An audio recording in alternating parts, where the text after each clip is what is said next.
Karl Barkley, I've been wanting to talk to you for a long time. Your reputation precedes you.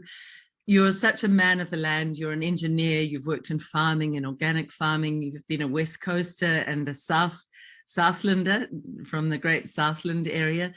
You to me epitomize the best of what's in the Kiwi spirit. And through this dark period in New Zealand's history, Karl, I've been watching from afar as you every single day seem to get up and do your best to contribute to stopping the loss of our country. Do you think that's a fair summary? Have I summed you up pretty well? Yeah, but it hasn't just happened in the last 5 years. I've been following what's been going on in this country for probably 30 odd years. It goes back to when we lost a lot of our government departments and that. Ministry of Works, Railways, Telecom, Forestry. All those government departments that actually made this country and employed a lot of people. Thousands of people were employed by those government departments. I want to dig into that now. I actually wanted to talk to you today, and we will get to this, about Marsden Point and how we can win Marsden Point back. But you're right. Way before this dark period, you were involved in Pike River, looking in there. You were really active. But take me back, because many New Zealanders are not aware of how profoundly we lost our country 3 decades ago. What happened, Karl? Well, I wasn't sure why we'd got rid of all those government departments, but then I've just come across an interview with a guy, I can't remember his name, I think it's Guy Smith, and he talks about in 1960s Keith Holyoake's government, the World Bank come out here with a great big, I don't know if it was a suitcase or a document or what it was, but they gave us all this development money. And at the same time, 62 was when they started building Marsden Point. So around the 60s and 62, 65, there was all this government money that was being spent on development, but it had major fishhooks, and the fishhooks were that you had to get rid of all these government departments and get rid of all these government employees. So we haven't got rid of the bureaucrats, we've actually got rid of the people that actually physically got out there and did work. Like we had the railways, had 25,000 people, we had forestry, NZED, Ministry of Works, and Lands and Survey have taken over, or DOC's taken over what they were doing. Between Lands and Survey and New Zealand Forest Service is where DOC's come from. So we've lost those 5 or 6 big organisations that employed a lot of people, trained a hell of a lot of apprentices, and kept this country going, because a lot of companies worked for them and supplied stuff to them. And I manufactured forklifts when I did my apprenticeship, and we did a whole lot of other hydraulic equipment, and it's all gone now. We import all this stuff. Why, Karl? Why do you think that was done? It's so sad when you look back and think this was done with no discussion with the people. Do you want this? This is what the result will be. Why do you think the World Bank wanted that? Well, you can see what they're doing now. That's part of their plan, I suppose. They're playing a long game. They're like the Chinese. The Chinese play 100 years, 1,000 years, and our politicians only play from one term to the next 3 years to the next term. They don't think of our future, or they haven't thought of our future for a long time. When Marsden Point was built, back when Keith Holyoake built it, that was built with New Zealand's fuel security as the main reason it was built. And for 58 years, it gave us that security. And I've just come across some documents. I sort of segue away from it. I just come across some documents about the Marsden Point closure, and Australians being the Australian government. Scott Morrison, his government invested $2.4 billion into 2 oil refineries in Australia. Now, our government tried to tell us Marsden Point was too small, it was uneconomic, and we needed to get rid of it. Well, one of the refineries in Australia, our refinery was 135,000 barrels a day. I haven't got it written down in front of me now, but the Ampel one, I think it's only 120,000 barrels per day, and our one was 135,000 barrels a day. But the Iraqs have just built a brand new one for $6 billion, and it's 140,000 barrels per day. So wait a minute, it's $6 billion in Iraq, and it's only just a little bit bigger than the output of our Marsden Point one. It was 5,000 barrels a day or more. That is shocking, Karl, because what was that? Our ones are actually bigger than the Australian ones that are left. There's only 2 refineries left in Australia now. And they're running short of fuel. We could be exporting fuel to them because we had such an efficient refinery. Our refinery was one of the top 10 refineries in the world. Put out the best product, put out the best bitumen. Another document I got there about the bitumen is that Marsden Point produced 100,000 to 120,000 tonnes of bitumen a year. And then there was another group that was importing 50,000 tonnes a year. Now we've got a whole 170,000 tonnes having to be imported. And it's poor quality and costing us 3 times the price. And it was a byproduct of making their oil. If people doubt the change in bitumen, just look at our roads. There are potholes everywhere across the country. And with these floods, it's breaking down our roads so quickly, whereas we produce top quality bitumen before ourselves. So just getting back to what you said, this is going to be an interview, I think, where I will be left reeling a number of times. We were told Marsden Point had to be shut down because it wasn't efficient, that it wasn't effective for this country. And you've just said the Iraqis are building one with billions that is only slightly more efficient in its output than New Zealand's Marsden Point was. So it's a complete lie there, Karl. Is that a lie? What you're saying about efficiency's got nothing to do with it. It's the capacity to be able to produce the barrels of crude oil. That's how they register what a refinery is capable of. That's not the quality of the product coming out the other end of it. The quality coming out the other end of it was why Marsden Point was classified as one of the top 10 refineries in the world, because they had tweaked it. They had built a new part to it about 5 or 7 years ago, and it was called the Future's Fuel. And I found this other document from Australia, and it talks about rolling out future fuels as part of their investment in their refinery. Well, Marsden Point has started that 5 years ago with one of their new cracking plants, which was giving them a higher grade fuels. And yeah. So, Karl, take us back, because this is relevant now to what we opened with. This sort of denuding of New Zealand, of our good resources, of our good people, of our good training, of our independence, of our sovereignty. This goes right back to the 60s. And Marsden Point is one of our later examples of how we're having the best parts of us sold off, taken off, shut down. Why? That question I said to you before, and you said they play a long game. Do they want this country on our knees? Do they want us on our knees? We need to go there and then explore Marsden Point in greater detail. Is that what you believe? I'm ex-army. I was territorial. I wasn't a regular force, but the way you win a war is you cut off your supplies. You cut off the enemy's supplies. You either cut off their fuel or their ammunition or their food. Now, with Marsden Point not refining our own product now, it was producing 70% of our fuels, 80% of our jet fuels, over 90% of our bitumen, plus the CO2. Now, the CO2 is another thing. I was told by a truck driver the other day who's carting the tanks around and they're bringing it in from overseas. They're now importing, and I was told this by Bock themselves, that they're importing 220-tonne containers of CO2.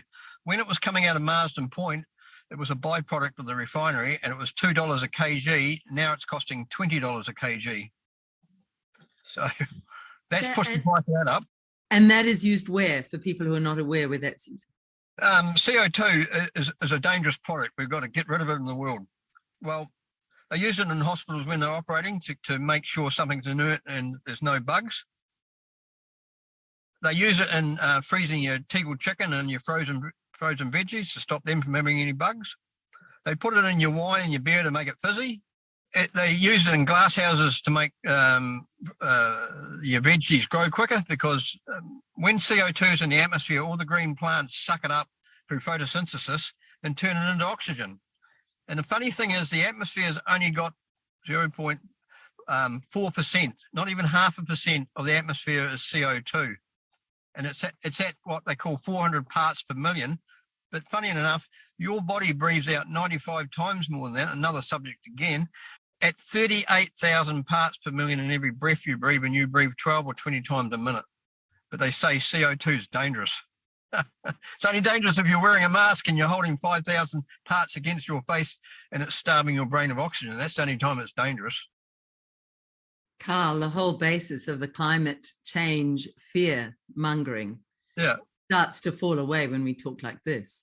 Yeah. I mean, I know that there is going to be a lot of bullying, as there was in the COVID-19 rollout, of anybody who questions this climate change narrative now that is being pushed at us. I want to say very clearly here, I believe in looking after our planet. I absolutely believe in doing the best by Mother Earth. I totally do not believe in anything coming out of Agenda 2030, the World Economic Forum, the United Nations, and being adopted and pushed at us by these politicians. So you articulate that really well. These politicians, they come and go. They always think short term. They think about their own interests and surviving for their own pay packets. And we've seen that with our 120 at the moment. But are you saying many of them are unaware that there's been this long-term World Bank sort of plan? No, I've been talking to somebody that's been digging into how our political thing works. When you become a politician and you end up in the caucus, you end up being the executive, and the executive, you never step down from that. You're always part of the executive, and they know exactly what's been going on in this country for a long, long time.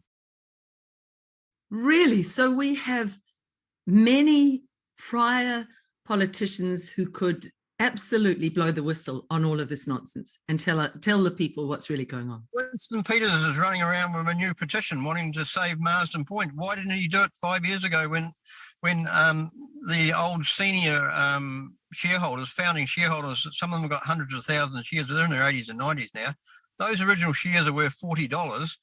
They wanted to have an inquiry on the way Marsden Point was being run, and these documents prove that they had several lots of management that were there to run this thing down and get rid of it.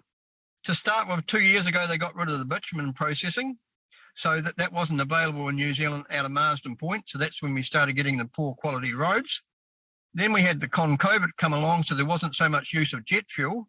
Now the whole economy in the world's picked up again. If we had this refinery, we would be pumping and making a lot of money out of it, and we could be exporting product from it because other countries have cut back their refining capabilities, and we could have been making this thing even bigger. And one thing, it's been mainly run on imported crude oil, which I don't have a problem with because they were only ever bringing in 35 large crude oil tankers mostly from Saudi Arabia, which is, they call it sour crude. It's real thick bituminous type oil, which makes the best bitumen because it's got this thick residue. Sort of viscous, strong, thick quality to it. Viscous. It's more viscous than oil. It's thick and tarry, like coal tar that used to come out of the gasworks. So that makes the best bitumen because it's sticky and it's really solid, and you can make good stuff out of it. And also at that point of processing, where they bring out the oils that do your motor oils, your gearbox oils, your hydraulic oils, all in that process at the bottom. The fuel goes out at the top of the process because it's light and gaseous, and it starts off with diesel, and then it goes to jet fuel, which is kerosene. Then it goes up to petrol and the different grades of petrol, and then it goes to avgas, which is like the highest octane of petrol. So that's how the process works. And they've managed to tweak Marsden Point and pressurise it and do more with it than other refineries around the world because they've got a small, close knit group of experts here, tradespeople and technical people that knew how to make the process even better. That's why they were so good at it. That's why Kiwis are sort across the whole of New Zealand and the whole raft of jobs. They always go looking for a Kiwi because the Kiwi knows how to nut things out. Yes. We'll put an interview underneath actually on that point with somebody who'd worked there, who modified the chimney, even the whole way the chimney worked. It was just brilliant. You can just see the brilliance of the man. And we'll add that underneath this interview. So that's heartbreaking. Go into the reasons that Jacinda Ardern used to sell the idea to New Zealanders that this needed to be shut down. What were the reasons she gave the poor old beguiled population who at that stage were believing everything she said? Well, reading this report from Australia with Morrison putting money into one of these refineries in Australia, that refinery was built in 54, our one was built in 64. So it's 10 years older than our one, and they pumped $1.2 billion into it to keep it going. It's So, crazy. So why did Jacinda say she chose to shut this down? This needed to be shut down. What were her reasons, as far as you're aware, Karl? I honestly don't know what their reasons are, apart from them saying it was too small and uneconomic. Yes, and we've just heard you say that Iraq is building one for billions. That is not much bigger, right? That really takes care of that. Yeah. In terms of keeping these politicians leashed, what's the threat to them if any of them do stand up and tell the truth? Any of them who've been in that executive branch of government? Oh, I don't know what's going to happen to them. They'd certainly get better support from the public of New Zealand. Yes, they would. A lot of the voting public in New Zealand are not aware of what's been going on in this country for the last, 50 or 100 years. How far back does it go?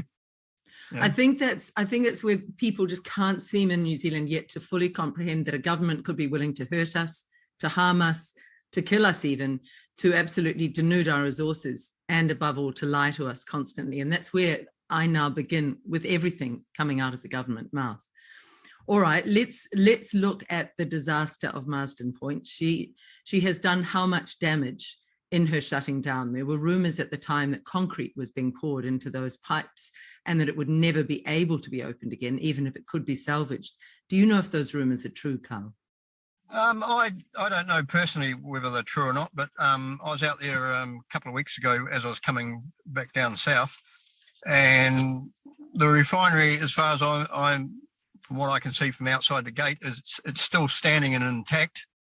I've seen photographs from the Northern Advocate showing them smashed up, well, not the control room, but they talk about the control room being smashed up, but photographs of them cutting cables at some of the switchgear, and one of the heat exchangers had the end covers gone, and the heat exchanger had gone out of that, which is a whole series of pipes.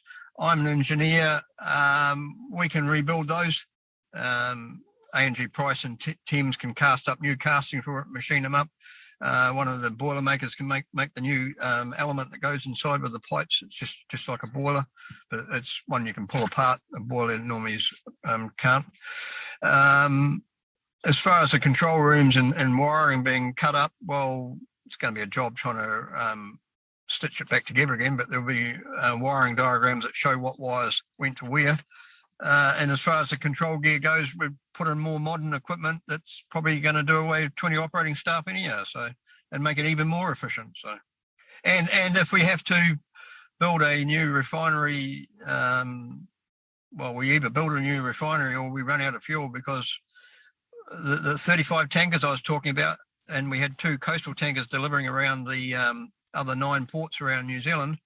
We've now got 175 similar size of those small tankers coming in from Asian refineries, from about 7 other refineries around Asia. And they're taking anywhere between 18 to 22 days to get to New Zealand. So they were on the water for a long time. Another thing, one of the operators told me, he says, when we made the fuel at Marsden Point, it was put in settling tanks, and it was settled for 2 weeks before they transferred it across to the distribution tanks that ended up in the pipeline going to Auckland, or in the tankers going around Northland, or in the coastal tankers going south. Now it comes in on these ships that are taking 18 to 22 days sailing to New Zealand, and sometimes rough conditions. They're so shaken up that the fuel's contaminated, and that fuel is now being unloaded straight out of port, straight into the tank that's going to be put straight into the road tanker that's going to come to the service station and fill up their tanks, which is going to go into your vehicle or go to your farm or business. So at that point, how good is the quality of that fuel? Is it up to spec still? Has it got contamination in it? We've had 2 lots of contamination already. We had some jet fuel, and apparently before that there was a whole shipment came in from China, and the whole shipment was sent away, wasn't even unloaded at Marsden Point because it was so out of spec. Whereas when Marsden Point was operating, they could have respec'd that fuel if it had been one of the other importers that had brought it in and they've had issues, because they had that a number of years ago when other importers were bringing in the 30%, had issues with their products. They brought it back to Marsden Point to either blend it up or reprocess it. Just listening to you, I can hear how practical you are, how much you have New Zealand's interest at heart. And this government, this two-bit little fish and chip woman from Morrinsville, who went and trashed this national resource. I mean, even if she'd mothballed it for a more sensible government that can run a country to come in, I mean, let's hope that miracles can happen. But even if she'd mothballed it, she didn't have to allow it to be trashed. And it does rest with the person who's at the head of the snake when something like this is done. Well, what happened, it wasn't in her hands. It was in the hands of Grant Robinson and Megan Woods when they signed the agreement to sell Z Energy, which was our retirement fund. And Z Energy is all the service stations around New Zealand and all the large fuel tanks at most of the ports and the pipes and pumps at most of the ports, because that was Shell Oil originally, was taken over by our government as our pension fund. They sold it to Ampel Australia, and the conditions of sale or purchase was that the refinery had to shut down. Otherwise, Ampel was going to walk away from the deal. So that's why they shut it. It just gets more and more shocking. Why would they have sold our pension fund? And what exactly, for Kiwis who don't understand this, young Kiwis, what does that mean when you talk about our pension fund? How was that implicated in the lives of all Kiwis? Well, back in my day, we had Norm Kirk's pension fund that he bought in, and by now it probably would have been $4 billion in the kitty. And Muldoon's government, I remember I can't remember what age I was, probably 15, I suppose. He had these Cossacks marching backwards and forwards across our TV screen and saying, "Look out for the Reds under our beds," because Norm Kirk's pension fund was going to put 15% or make available 15% to go into New Zealand businesses. If businesses wanted to upgrade things, they could go on and borrow against this fund. And Rob Muldoon, he said it was communism. And then we had Helen Clark come along, and her reformist government. We had Fisher and Paykel wanted to take the whole world on manufacturing the whiteware here in New Zealand, but she wouldn't back them up. She wouldn't back them up and give them a bit of assistance to make it happen. So they took their stuff offshore. They went to Mexico, I think, to start with, to try and get into the American market, and that didn't work. And then they end up selling it to higher China.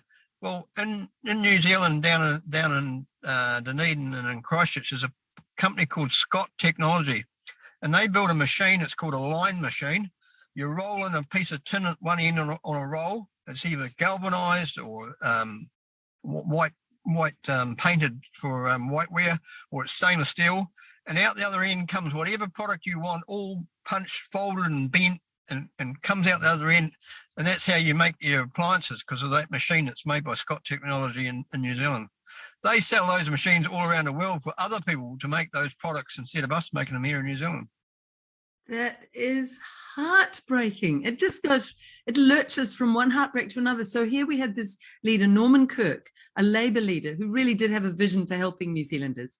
And then we have Longy selling us off. We have Clark being very secretive, very covert. And Clark, we understand, has very much been the mentor for Ardern. And we know Clark was massively ambitious to lead the UN, the United Nations, which is now widely regarded as one of the most corrupt organizations in the world by many people who've looked into what's going on there. That's another whole story, but the implications for us. Let's get back to the oil. Every New Zealander needs to care about this. These boats could easily be blocked or sink, or something could stop them from coming, or they could be sold to another country for a higher price. Our oil security is extremely fragile in New Zealand now, isn't it? Because of the shutdown of Marsden Point, Karl. Well, they keep banging on about how much we are at risk because of the Russian-Ukraine conflict over there. Our oil crude oil wasn't even coming from Russia. It was coming from Saudi Arabia, as I said. But some of the fuel we've been buying in from China and India is actually using, and some of the other refineries probably was using Russian crude because it was cheap, because the Russians wanted to sell it. So we're not, the fuel we're buying in from overseas, we don't know what the source of its oils come from, where its crude oils come from, and what their tie-ups are. We don't know what the quality is going to be like because it's coming from somewhere else, and we get it here and we find out it's got an issue. Well, it's too bloody late once it's here and it's in your tank. And what's the carbon footprint of 175 tankers compared to 35 crude tankers and 2 of our coastal tankers? You know, the carbon footprint for those things coming in is horrendous. Yeah, and the carbon footprint of poor quality material coming in, and as you say, going out into our atmosphere. And then we got to add the carbon footprint for bringing in the CO2 that was only costing us $2, now costing us $20. We've got to add in the carbon footprint for bringing in the sulfur that was the byproduct from the diesel and jet fuel, which was making our fuel was probably cleaner burning because we were taking the CO2 and the sulfur was coming out of it at our process. So and the other thing is, I saw the other day that New Zealand's deficit was looking like it was in the red. That was before they've figured in the cost of importing this fuel from overseas. Wasn't in that latest budget, which was about a year old. So we've only April last year is when Marsden Point shut down. So we're just about 12 months into the process. So what's that doing to our overseas exchange rate? Are we really in the red? Absolutely. And many Kiwis who are researching and know now that any numbers coming out, any figures, official figures from the government, you have to take them with a very large bottle of grains of salt, not just 1 grain of salt. You know, they play around with their numbers all the time to mislead us. Well, you look at the death rate. They're talking about the death rate in New Zealand's now gone up 20%. Well, I looked at the death rate pre-2019. In 2018, we had 33,000 people average dying in New Zealand. And out of that, 620 or 520 to 620 died from the influenza. So we've got this figure of 33,000 with 20% increase in death rate for New Zealand in the last 12 months, year on year. That is 6,600 more people have died in our nation compared to the average of 33,000. So that's 1/5 of the death rate is increased year on year. I wonder why. That's since the rollout of the COVID response. The all-cause mortality is something to really look at, New Zealanders. I mean, this is what is so rich about a conversation with you, Karl, because you obviously take in a very wide view, but then you can narrow in on one specific issue. I want us to narrow in on this Marsden Point issue. What can New Zealanders do to get behind a man who has put so much energy into caring about this very important resource for all New Zealanders? How can we save Marsden Point, Karl? Well, I've got a little campaign I started. I bought some shares in Marsden Point back in June. I ended up buying 103 shares I bought. When I started buying them, they were about $1.05. They're up to $1.47 a share now. And I did that so I could actually say I'm a shareholder in the place and that I should actually be able to have a say in what's going on. And so what I've now got with Share Easies is a link to my share page and Marsden Point, which is now called Channel Infrastructure. And when you go onto that link, which you've got there, Liz, people can buy whatever amount of shares they like. I'm just saying buy 100 shares. If you want to buy more, you can. And if we end up with 10,000 with 100 shares, then we go and knock on the door and say, out, we've got new management coming in to run this place. We'll get rid of the board of directors, we'll get rid of the senior management, and we'll put people in there that want to get our refinery going again. And there's plenty of people out there that have got those skills who are ex-employees and ex-directors and people like that would come back and support us. We've also got a reasonable group of Kiwi investors all around New Zealand who are the founding shareholders, and I've talked to a few of them. Some of them are in their 80s and 90s now, which is quite tragic. Their age is getting to the better of them. But they've got 100,000 shares plus in the refinery, and their original shares are worth $40 each. So that's quite a huge investment. But 5 years ago, when they tried to do something about having an inquiry on what was going on, there was no politician that stood up and said, "Yeah, we'll back you up." Where was Winston Peters in all this? He's from Northland. He knows all this going on. So when you buy these 100 shares or whatever you want to do, I get a $5 credit. You get a $5 credit. So the other day I ended up with another $40 in my little kitty there for it. So I bought another $40 worth of shares. So I'm and going your whole goal is to buy Marsden Point back for the people and run it by real people. I don't know if we have to buy it back, but we have to buy back the control. And Yes. it's a public shareholding, and the government says, "Oh, we couldn't do anything because it's a public shareholding. We can't control it." But between the shareholding that Z Energy, which the government owned, and ACC had in Marsden Point, they had over 30% stake in Marsden Point. They had a third share in it. They had the controlling share. They had the decision to close it by selling it to Ampol. If they said, no, the conditions are the refinery carries on, Ampol would have walked away and we still would have had our refinery and we still would have had our pension fund. What are they doing with that $2 billion they got for that pension fund?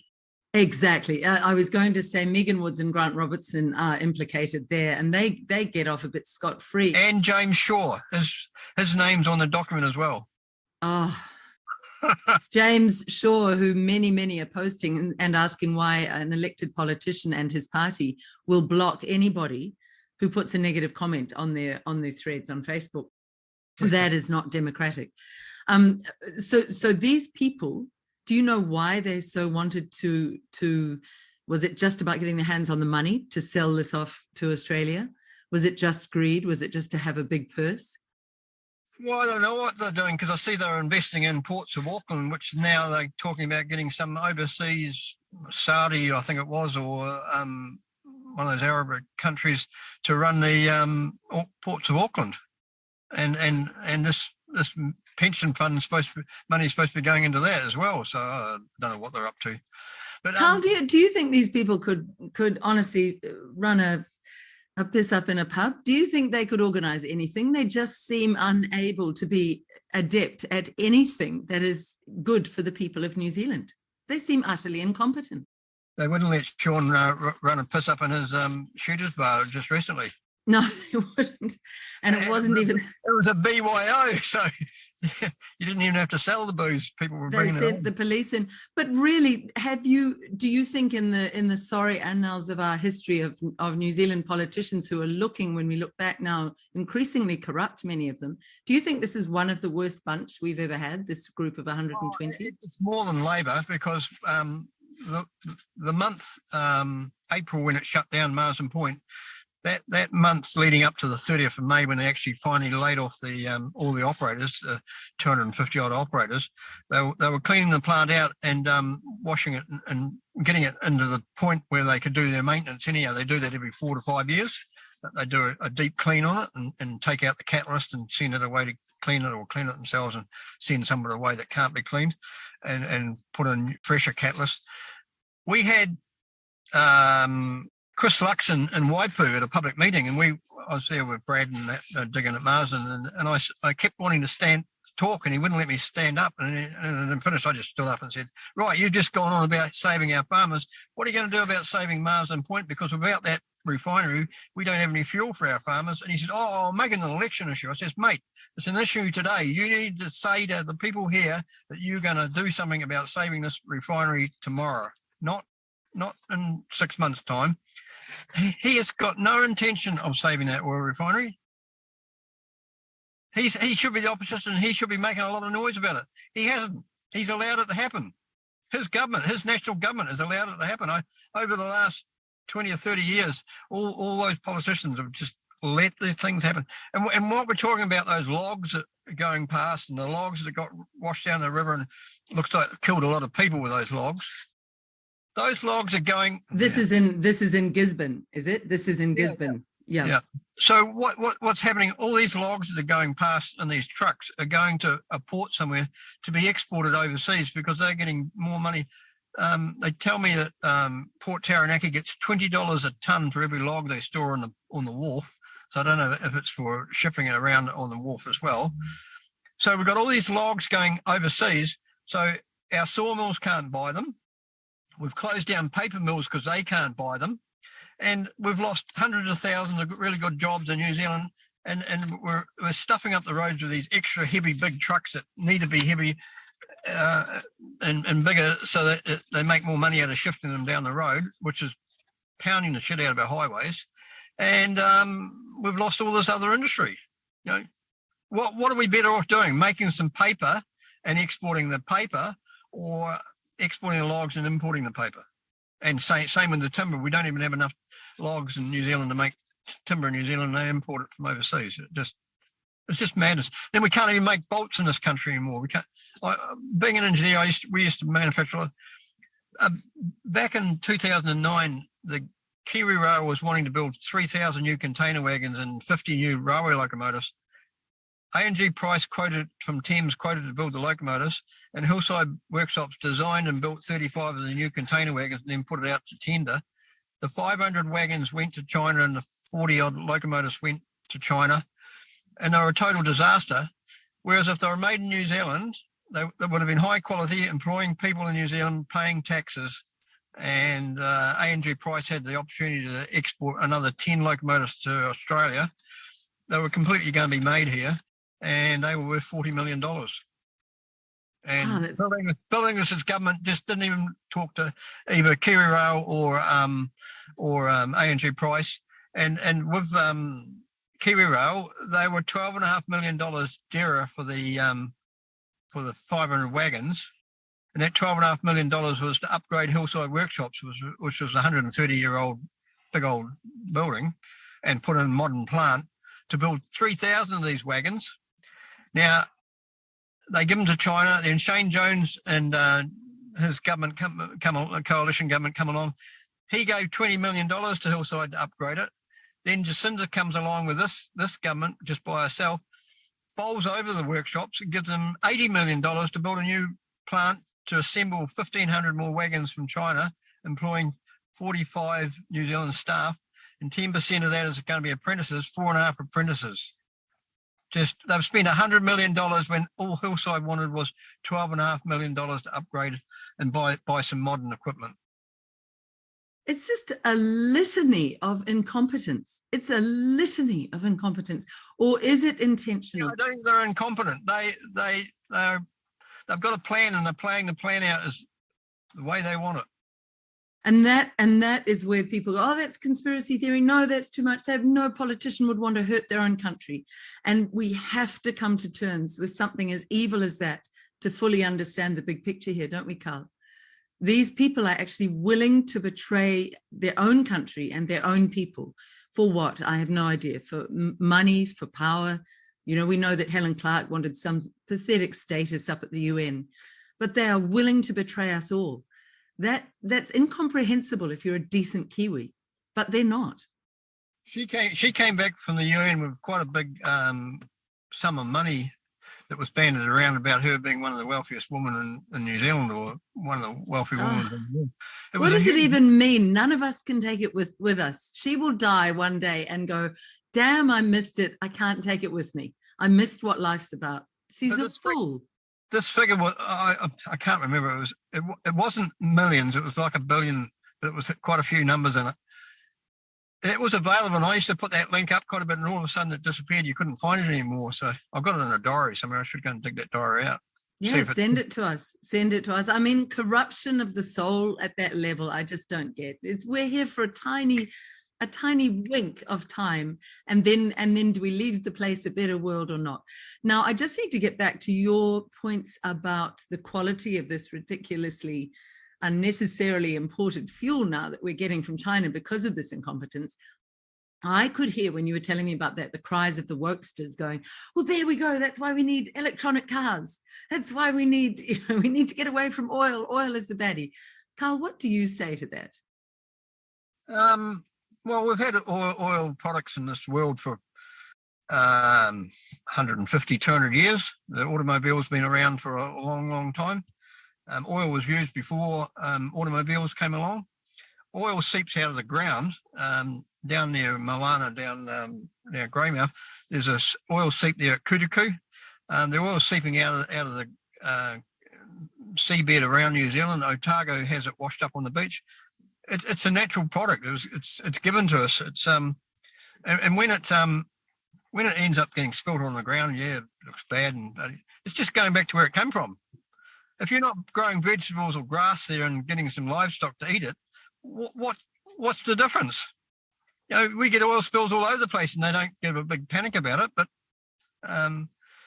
these people that think they're going to do away with diesel and petrol. And I was talking to somebody in the industry yesterday, and this hydrogen, one of the engineer at Marsden we know quite well, he said that the hydrogen, when they put it in a pipe, it actually seeps through the pores in the grain of the steel. That's how dangerous it is, and it actually weeps through the steel and comes out through the steel, and can be out there contaminating and could explode. And this lady from the oil industry said that they've got plans of taking the LPG pipelines in New Zealand, which are about 2 foot, 4 foot, some of them are 4 foot in diameter, and pumping this hydrogen for it.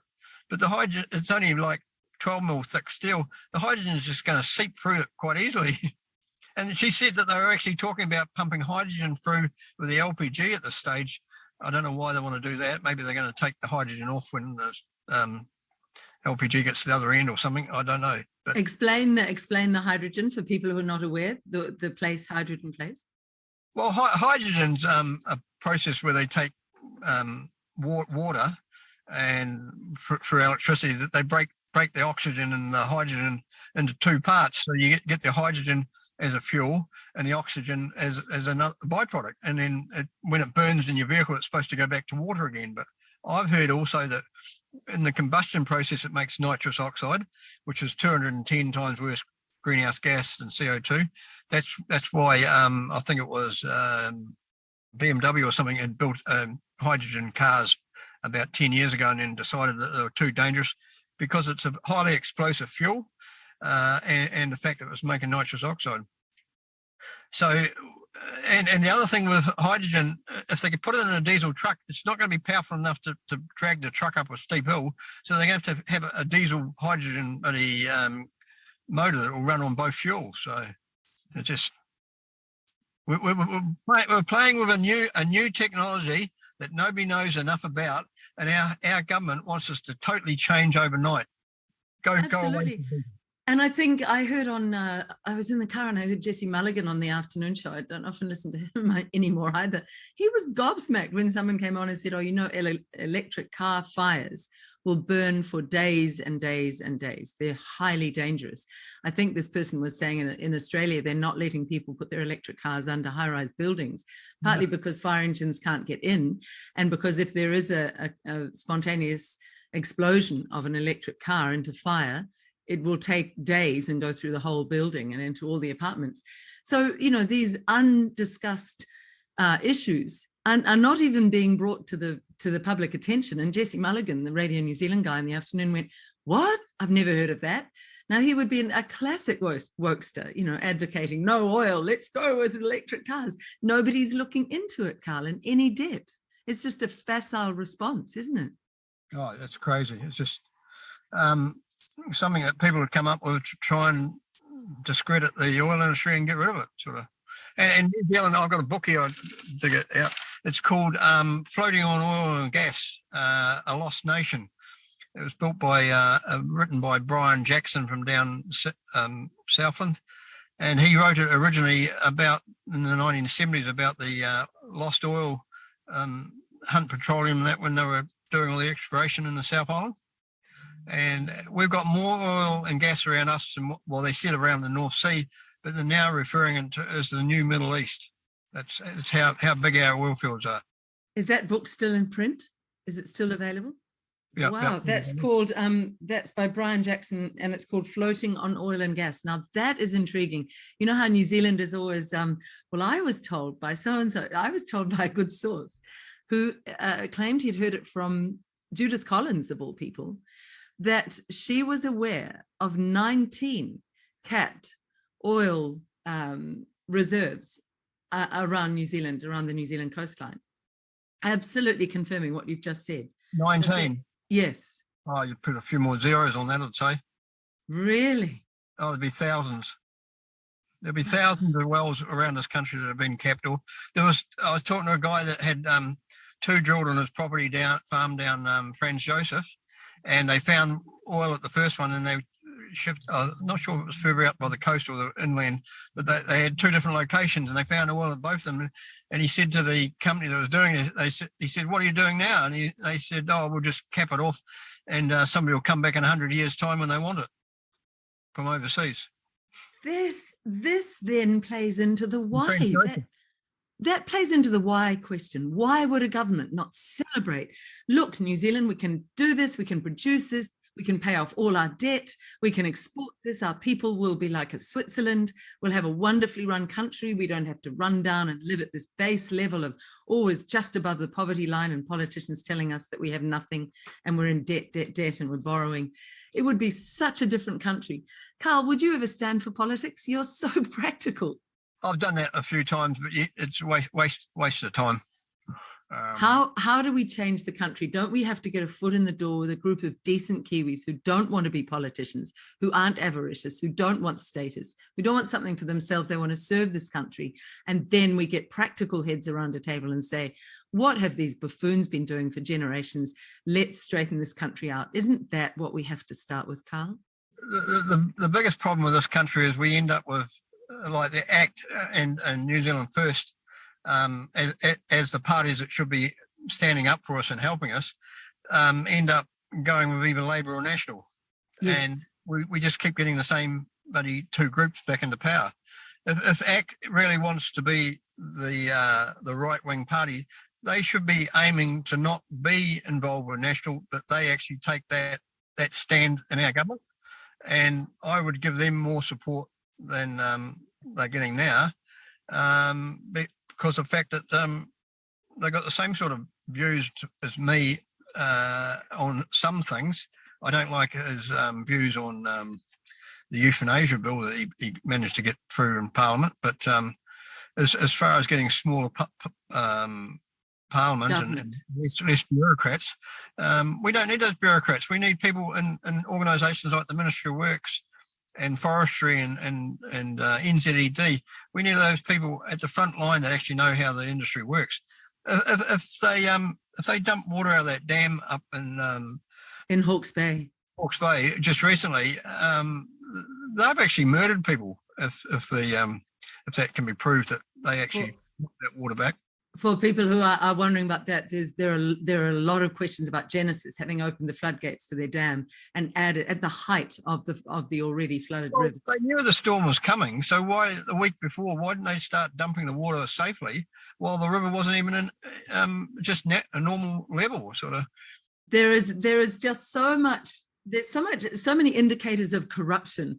And I do want to say this about Seymour. I've had a number of people contact me and say Seymour was running down those good middle New Zealand people who were, doctors, teachers, lawyers. He was calling them after that horrific police invasion in Wellington.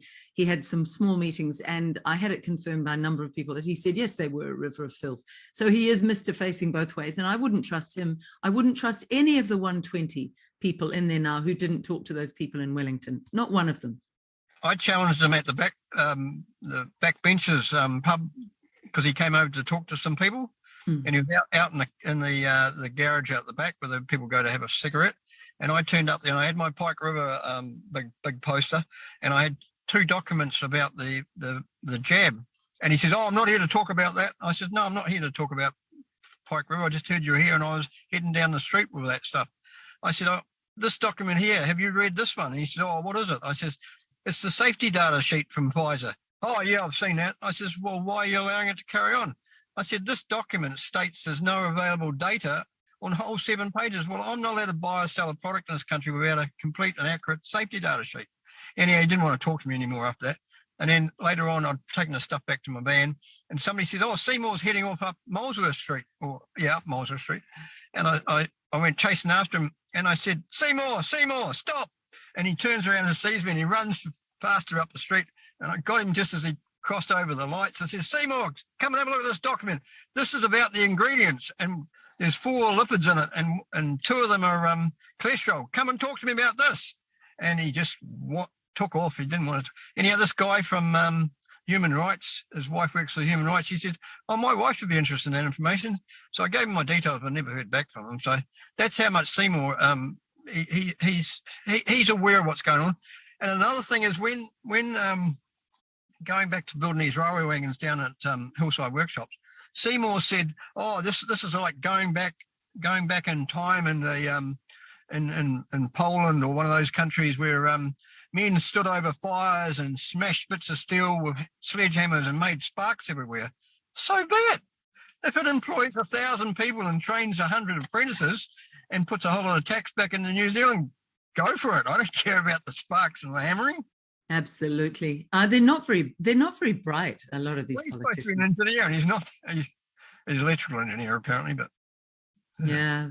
But you know what the problem is actually encapsulated in that story. There is such an arrogance to so many of these people who get into parliament, even the bureaucrats. The idea is now we are special, we are above you, we're better than you, you're not very bright, we don't listen to the people. Whereas the people are very bright and the politicians are often lacking any vision, any real nuance or subtlety. And then there are the questions of corruption. So what do we do, Karl? What do we do to stop this absolute flood of corruption along with everything else in supposedly the highest echelons of our country? Who are their overlords? Many people saying, who was Cindy's overlord? Was it Klaus Schwab? She's very close to him. You know, was it Tony Blair, who's looking a very odd character on the world stage now, strutting and puffing his stuff? You can sort of narrow it down to a small group of people. They talk about being the 1%ers that are trying to control the world, and they're just greedy. They can't get enough. Some of the wealthiest people in the world have got trillions of dollars worth of gold. You know, what's warehouses full of gold for? Unless you're using it in an industry or using it as a currency, what's the point of having it locked away in a building somewhere? It's just madness. It is. It's truly mental unwellness at the highest echelons. But what do we do, Karl? What would you do as you're a practical man? How do Kiwis who are getting sick of this and want to speak out and save our country, what can we do next? I mean, I think your Sharesies idea is a brilliant idea, and I will definitely buy 100 shares. That'll be about $150, and then potentially become, you know, the part of the group that guides this country, this beautiful Marsden Point, back for the country's use. Well, we started at 10,000 people and we could end up with 100,000 or more people. I don't know, sort of, we'll work on it. What I liken to what's happening in this world at the moment is we go back in history to Noah's Ark. And what happened in Noah's Ark, the whole world was destroyed because of the corruption and all the bad things going on in the world. And I liken this jab to being the modern day Noah's Ark. These people have succumbed to something that's going to destroy them, unfortunately. Hopefully there's a way out of it, because my 3 adult children have succumbed to it. I haven't bothered asking my daughters if my 3 grandchildren have been part of it, but I don't want to know that. So if the whole world perishes and we start again, the ones that are awake and manage to keep away from it, well, he talks about the meek inherit the earth. So you know, we're not the arrogant people that think they can rule over us. They keep all those politicians that keep talking about their money. Their money. It's not their money. They're paid by us. They're our servants. Absolutely. It's our money they're wasting instead of using it wisely. And when you were having to chase that silly little man up the road from instead of you having to go, hey, listen to this, it should have been the other way around. What can I do? I'm interested in your views. How can I help you? Imagine a leader who actually said that. Now, on the jabs, I think every family has had that situation. And to those people who say, oh, it's a conspiracy theory, go and look at the MedSafe site. There are 65,000 officially registered jab-injured Kiwis on the government's MedSafe site. And here's how you know what's been done is wrong. The government has never discussed those numbers with the people. The Prime Minister, Ardern, Hipkins now, they never come out in public and say, we've got a lot of jab-injured Kiwis. They never talk about it, do they, Karl?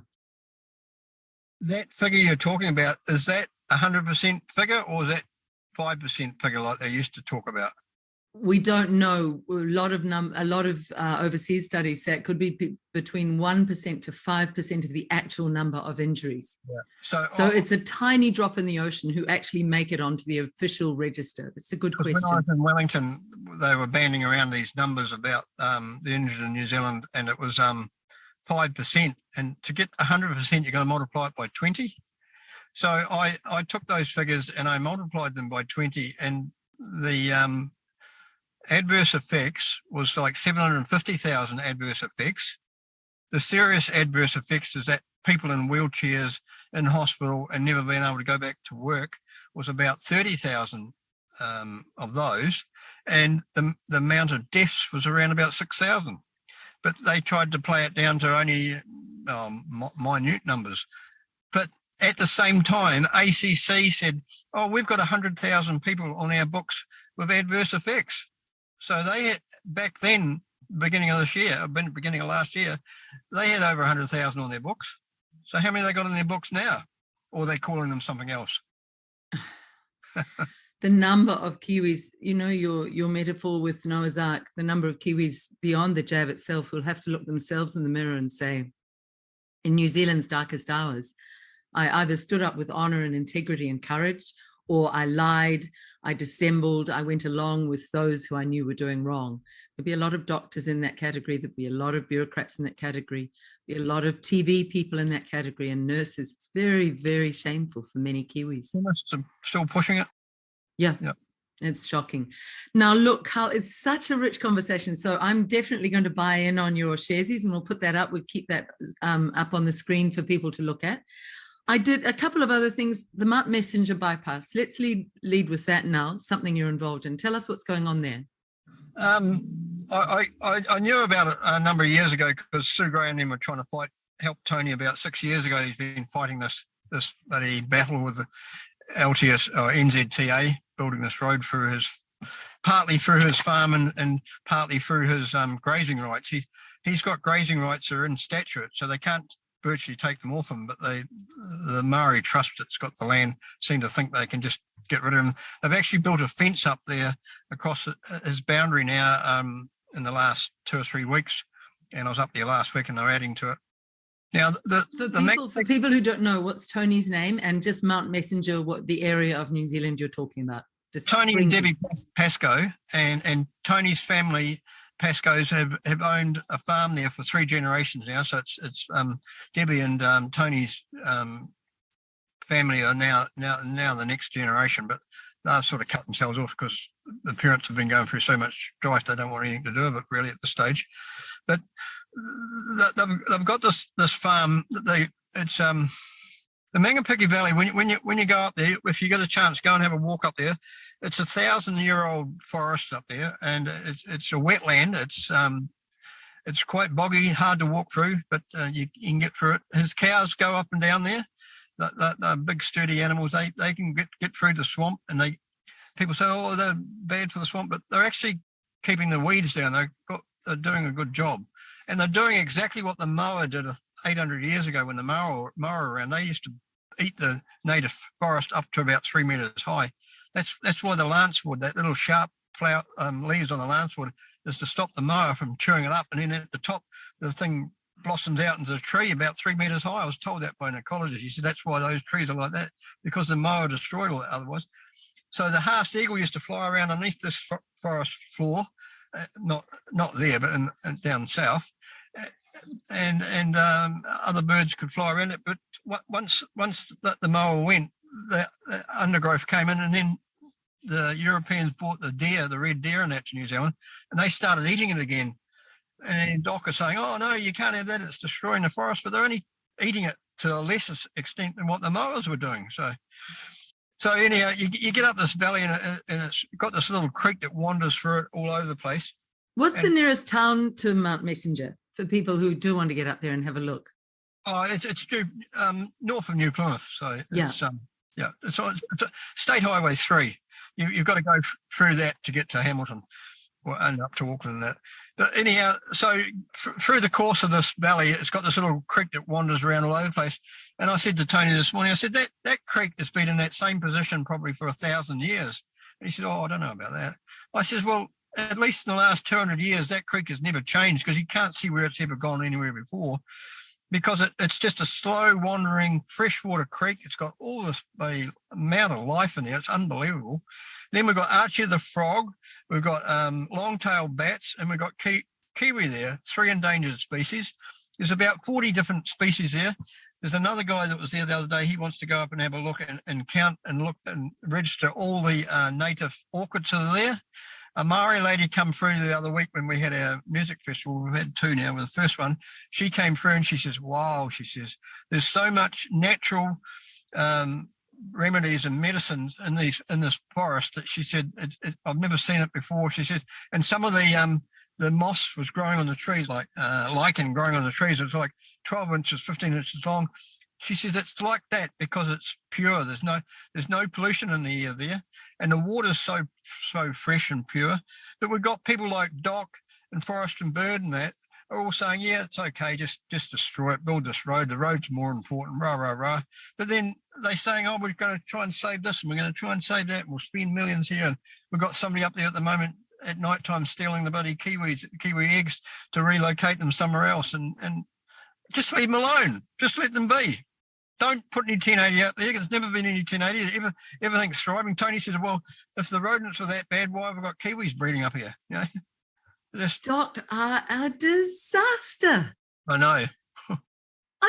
Honestly, Karl, this is just a litany of disastrous management of New Zealand. So they're wanting to put one of those hideous, massive, highways through this beautiful area, are you saying? Or how big is the road?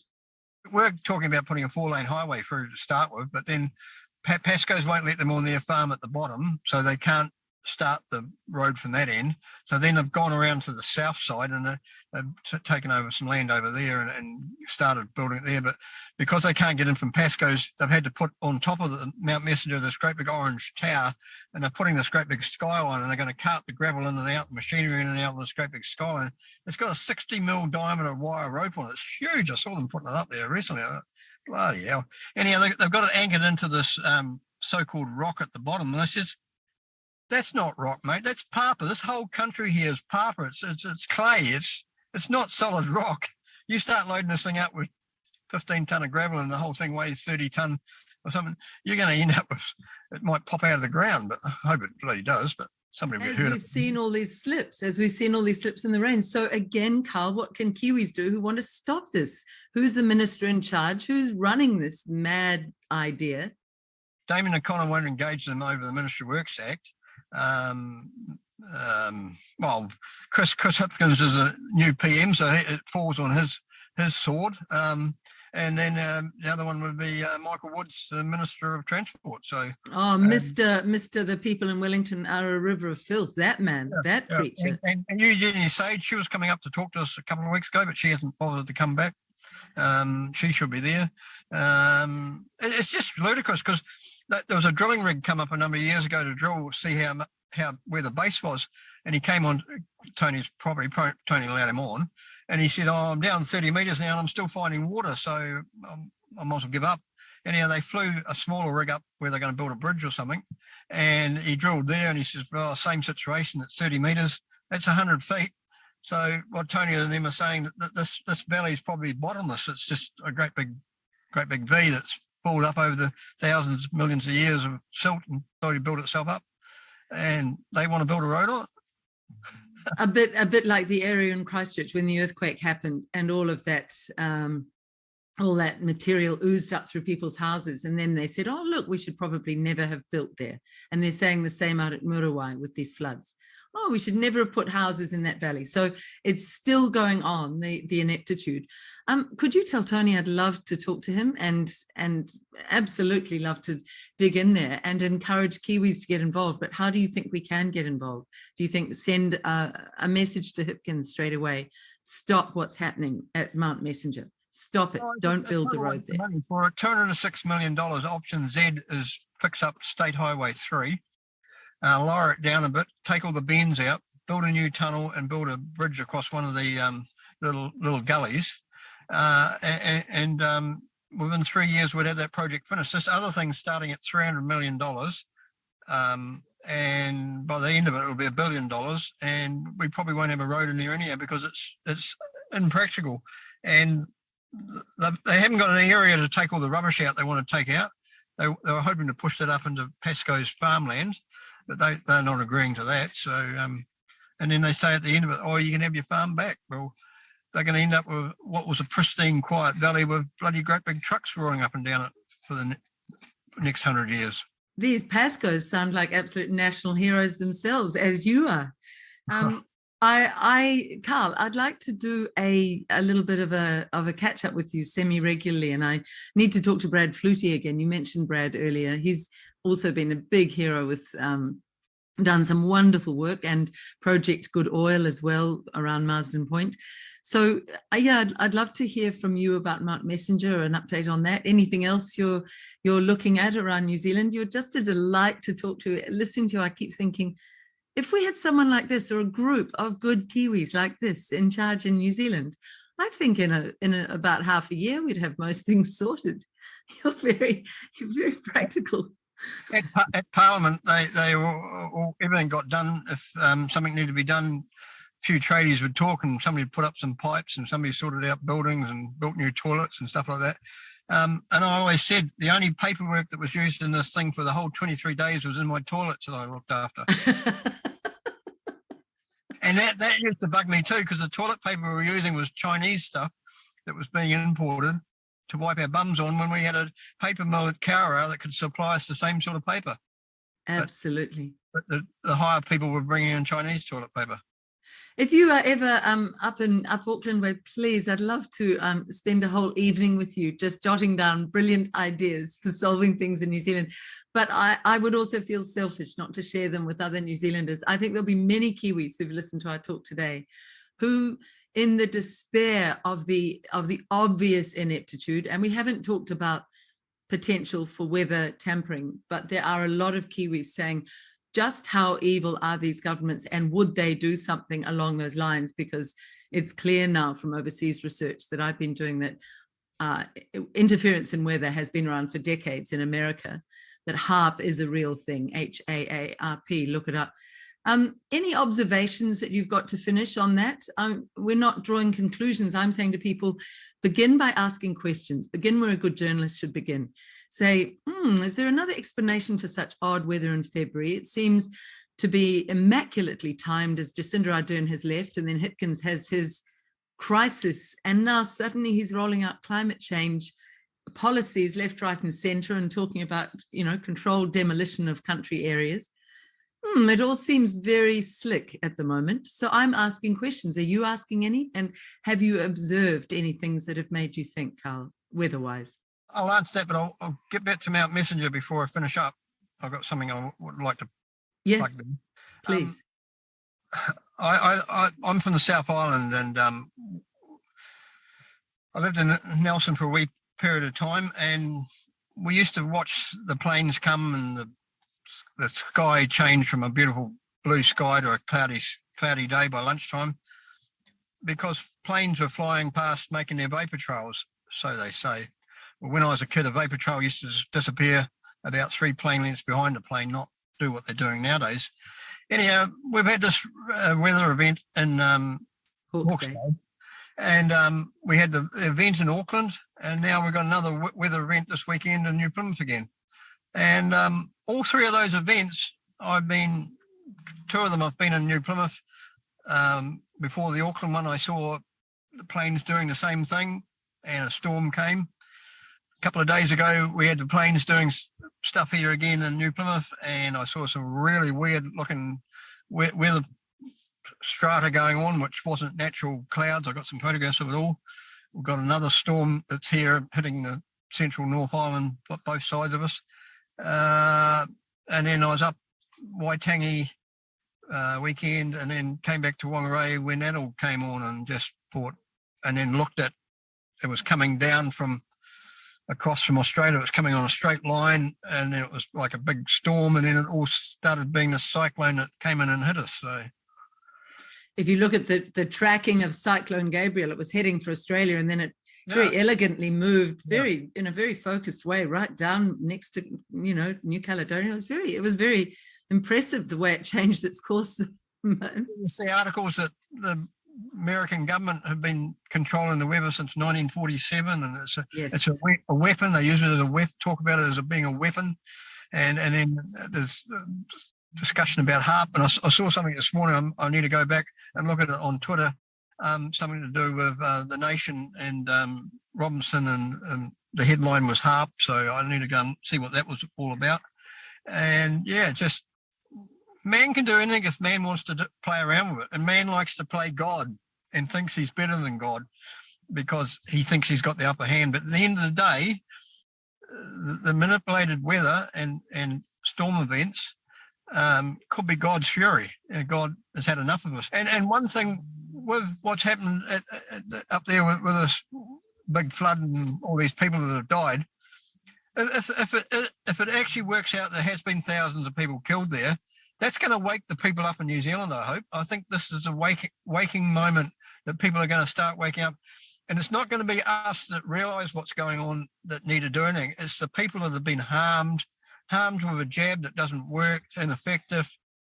They're the ones that need to wake up, and their big group needs to start asking questions and putting pressure on the politicians.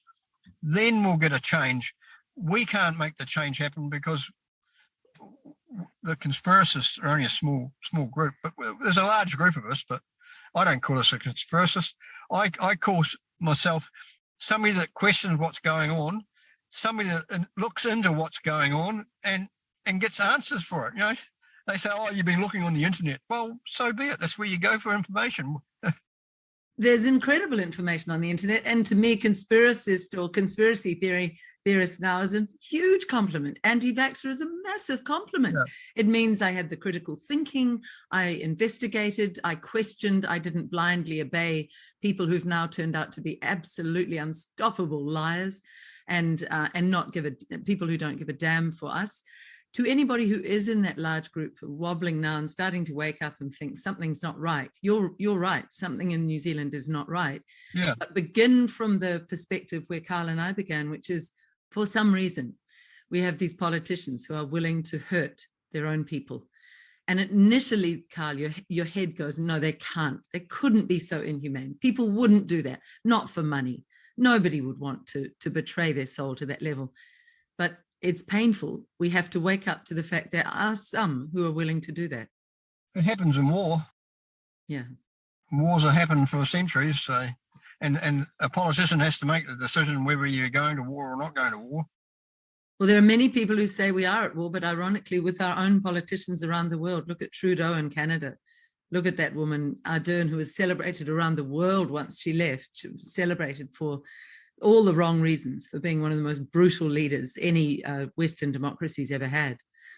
I need to finish on one note, though. Is there hope? Because many Kiwis are feeling a bit of despair. It's quite a long marathon, this. We have to stand up every day and find our courage. But even with all of that, you just get up every day and say, I'll do what I can do today to make a difference to win this country back. For me, Karl, talking to you has really restored my soul. I just want a group of Karls running this country, and I'm going to do my damnedest to make that happen. But what keeps you going? What gives you optimism? What gives you hope? What gives you a sense we will win? Apart from what you said before, that faith in God and good people winning, the Noah story. What else? Well, I've always believed in mankind and man being kind to each other and nature. We've got to respect what nature's doing for us, and we've got to work alongside it. Get away from this genetically modified and controlled synthetic things. Go back to natural stuff and sort of. That's one thing I wanted to add to about Mount Messenger is the Mangapiki Valley. Everybody needs to get $57 and go and join up with Forest and Bird right away. And Forest and Bird are now celebrating their 100th anniversary this year, so we need to make the Mangapiki Valley known to all the people in the Forest and Bird, because there's hundreds of thousands of members, but they're not told by the senior management what's going on, because all these organisations get paid money from the government, so they're virtually being corrupted to allow these things to happen, because their funding will get cut off if they don't toe the line. So, oh no, that's the same model they did with media, with mainstream media. We'll fund you to the tune of millions, 50, 60, 70 million, but you will print only what we want. Yeah, here's the script. We'll send you the script. Yeah, crazy. That's a really good idea. So what? Join Forest and Bird. Yeah, for $57. Yeah, Isn't that a waste of our money? We're only shoring up the corrupt ones who are running it. because then we can go to their meetings and go to. They're having a protest around New Zealand very shortly to stop coal mining in New Zealand.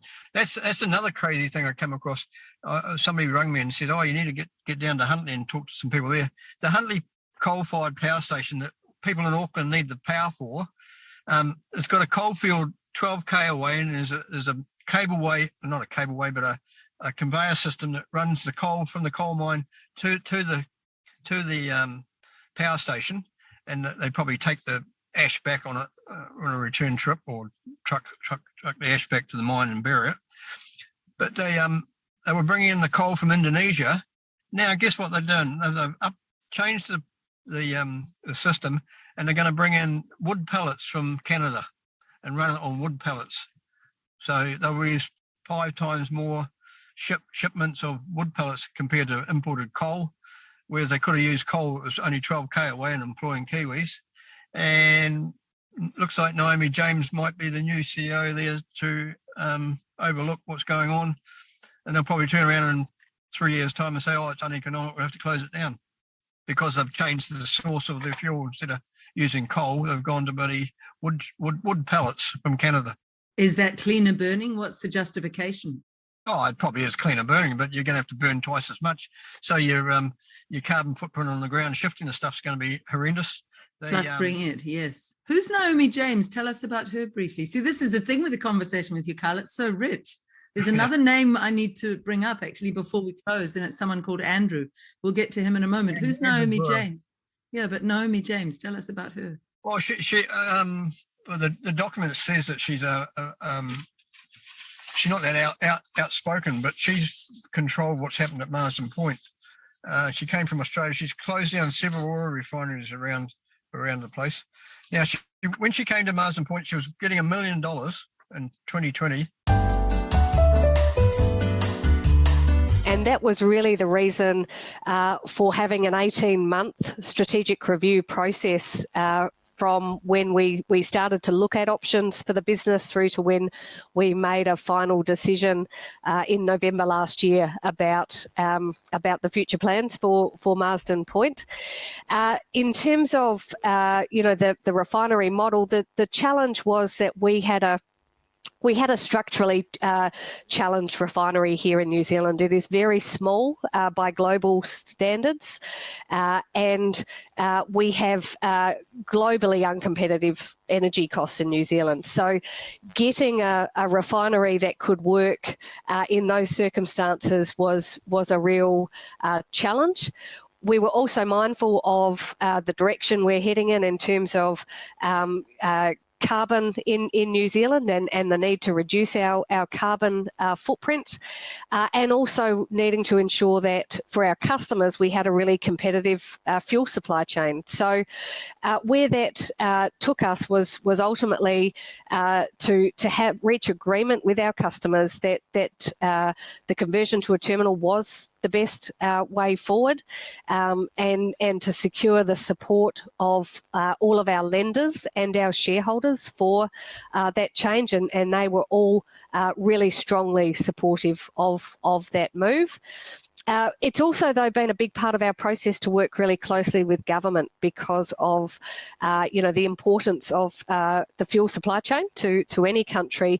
And so we've been really supportive of the steps that government has been taking as well as part of this transition, looking at our domestic stockholding policy. And proposing changes there to make sure that we continue to have a really strong and resilient fuel supply chain in New Zealand. And then by 2021, her salary had gone up to $2 million. But in the meanwhile, the refinery has gone from a position, its financial books of being balanced on 31st, 2019, to being $552 million and lost by 2021. So she made it look like it was uneconomical, and that was another excuse why the government wanted to close it. The capital value. She was paid an extra $1 million to come in from overseas and run it down. Gave another extra $1 million because of what she's achieving.